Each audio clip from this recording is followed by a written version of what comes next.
Бүгін жұма 31 май. Как всегда, жұма намазға центральный мешітке шашып бардым. Аны жана хадистің себебінен жұма намазға, жана намаздарға жөө бассаң көп соғып таласың деген себептен джипимде айдатқан жоқпын. Жөө баратам. Жұма намазға жетіп қалдым. Елі көп.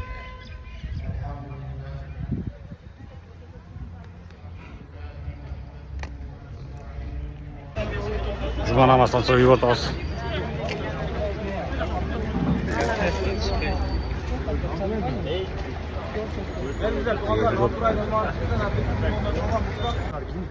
Сотка заряд алған сияқты эле адам намаздан заряд алат, ушуну билдирүүгө. Жұма намаздан соң үйге отырғыз.